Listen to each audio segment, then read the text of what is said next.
My last point. A fundamental goal of dialogue is to develop the dialogic self. What is that, the dialogic self? As reported in a 1991 American Psychologist article, Hubert Hermans and his associates from the Netherlands report that there's a growing awareness among psychologists that the individualistic and rationalistic character of contemporary psychological theories of the self reflect an ethnocentric Western view of personhood. They go on to state that from a constructivist perspective, the self can be conceived of as dialogic.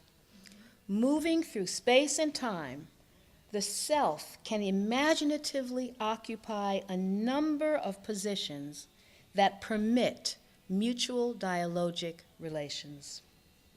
Their view, which stems from a narrative framework, suggests that people throughout time, throughout history, and across cultures have told each other stories and listened to each other's stories. And they conclude, therefore, that the self is social, with the other not outside the self, but inside the self structure. Even early in time, we see evidence of this kind of thinking. In the Sanskrit Bhagavad Gita, now translated into all written world languages, we notice something. In the English translation, the word self is written sometimes with a small s and sometimes with a large s. In my translation, by Barbara Miller, the self with a capital S she refers to as Atman, the innermost reality of a person, the animate spiritual principle of life, not to be confused with gross individuality called ahamkara. Another distinction is made in Indian philosophy. There are persons with great self, great soul, or great spirit, like Gandhi, whom we know as the Mahatma, great spirit. I believe that these terms also refer to the notion of a dialogical self.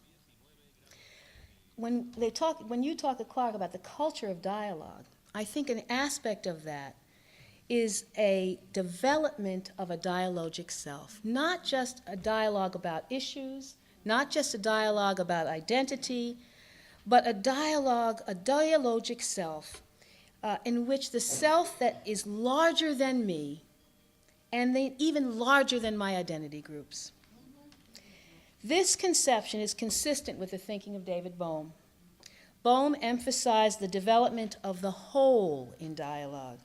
He hoped that humanity might transcend individual and even collective dimensions in order to reach the cosmic, which for Boum included everything that is, all that exists in the world, animate and inanimate. I believe Boum was referring to the possibility through dialogue of developing the dialogic self. So multiplicity, power, the dialogic self, bring it all together.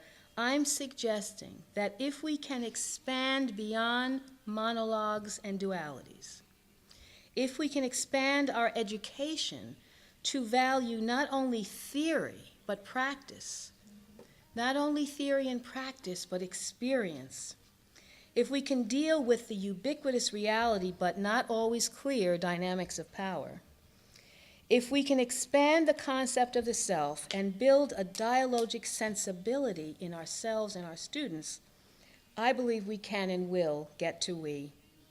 We will be able to say what we want, what we decide, how we will sustain ourselves.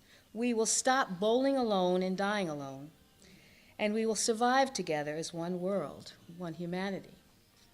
Let me close with a new phrase coming from the field of neurobiology and neuroplasticity, following up on Dave's comments.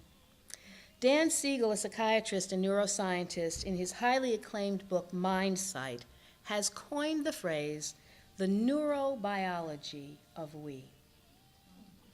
Siegel's research suggests that we are tricked by our cerebral cortex into the thinking that we are separate, and he proclaims that we are not. He defines the mind as an embodied and relational process, a relational process that regulates the flow of energy and information. Here's where dialogue really matters.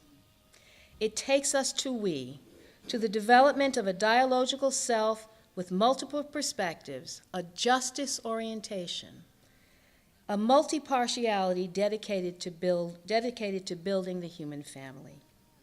We live in a world of multiple jeopardies and multiple possibilities.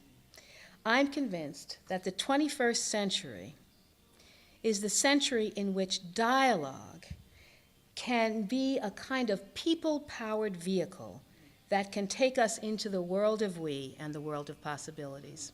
Thank you very much.